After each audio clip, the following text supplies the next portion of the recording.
समाकलन से ये क्वेश्चन कई बार एग्ज़ाम में पूछा गया और इस बार एग्ज़ाम की दृष्टि से मोस्ट इम्पोर्टेंट है क्योंकि ये 2 से 3 बार रिपीट हो चुका है। ठीक 5 नंबर में पूछा गया है और इस बार भी अगर पूछा गया तो 5 नंबर में आ जाएगा। देखो हमें ये चीज़ दे रखी थी, कह रहा था इसका मान ज्ञात कीजिए। तो सबसे पहले आप क्या करोगे, इसको आई के बराबर मान लोगे। माना आई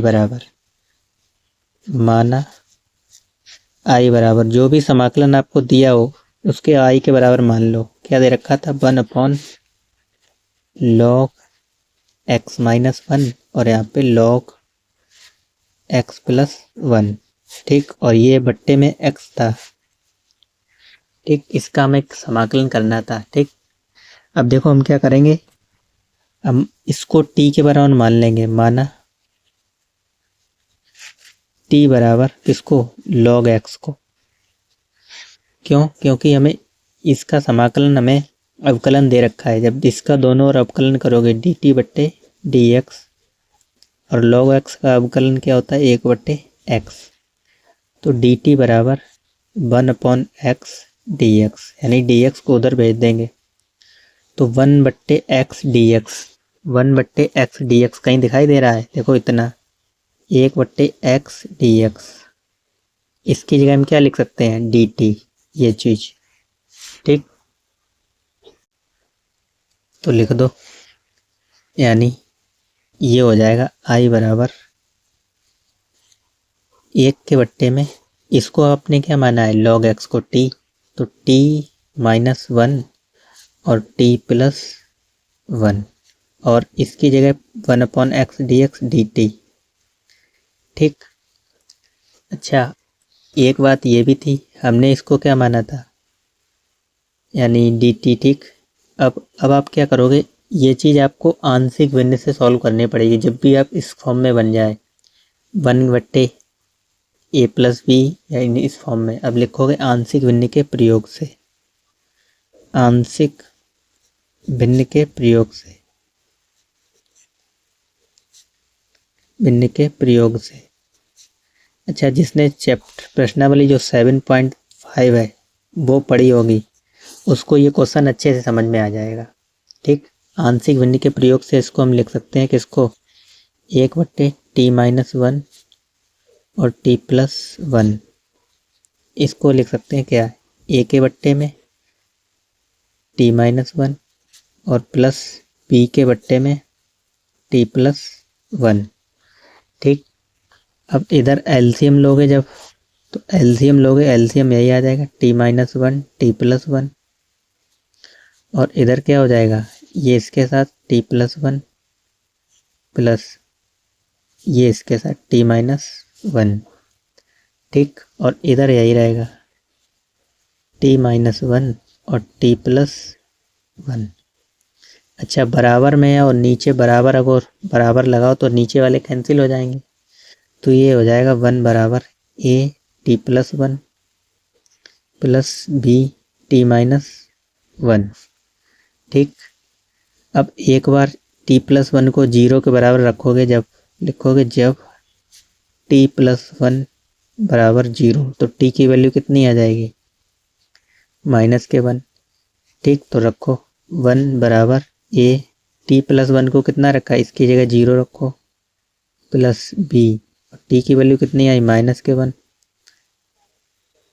यहाँ पे ब्रैकेट नहीं लगेगा। ठीक, b की वैल्यू, t की वैल्यू कितनी आई, -1 और ये -1, तो ये हो जाएगा, ये तो 0 हो जाना है पूरा, प्लस b और माइनस के 2, माइनस माइनस प्लस, यानी माइनस के 2b हो जाएगा और इधर 1 था, तो b की वैल्यू क्या आ जाएगी, माइनस के 1/2।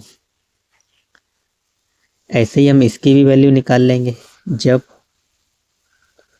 t-1 बराबर 0, तो t की वैल्यू क्या आ जाएगी, 1।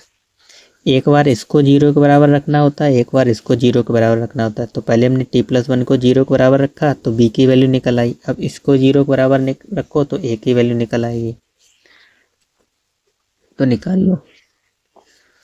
तो t-1 बराबर 0, अब की बार इसकी जगह 0 रखना है, तो क्या था, 1 बराबर a, जब इसको 0 बराबर रखो तो t की वैल्यू कितनी आई, 1 प्लस 1 और प्लस b, इसकी जगह 0, तो 1 और 1 2, यानी 2a, और ये तो पूरा 0 ही हो जाएगा, और इधर 1, तो a की वैल्यू कितनी आ जाएगी 1/2, यानी दोनों को ही वैल्यू 1/2 आई है। फर्क कितना है, b की वैल्यू माइनस में और इसकी वैल्यू प्लस में है। अब इसका समाकलन कर दो, किसका, इस चीज़ का। ठीक, तो लिखोगे इंटीग्रेशन a/t-1 प्लस b/t-1। ठीक, इस पूरे का समाकलन करेंगे, क्योंकि dt सब t में है तो dt के सापेक्ष समाकलन होगा। ठीक, अब a की वैल्यु आपने कितनी निकाली 1/2, b की वैल्यू 1/2 माइनस के 1/2 तो रख दो, इसकी वैल्यू 1/2 अपॉन में t-1 प्लस इसकी वैल्यू माइनस के 1/2 थी तो माइनस के 1/2 प्लस इसकी वैल्यू t माइनस, यहाँ पे है t+1। ठीक, और टोटल का समाकलन कर देंगे। ठीक, समाकलन करना आपको अच्छे से आना चाहिए। देखो 1/2 तो बाहर आ जाएगा समाकलन साइन से, तो समाकलन किसका होगा 1/t-1 का। ठीक, dt, फिर ये माइनस का है तो ये पूरा माइनस का हो जाएगा 1/2, इसके साथ भी समाकलन ले लिया 1/t+1 dt। ठीक, तो 1/2 1/x का समाकलन क्या होता है log x, तो अंडर यानी t-1, फिर माइनस के 1/2 log t+1, इसको मॉड के अंदर लिखते हैं। ठीक, मापांक के अंदर प्लस के c। अब t बराबर जो आपने माना था वही t की वैल्यू रख दो, वही आपका फाइनल उत्तर हो जाएगा। ठीक,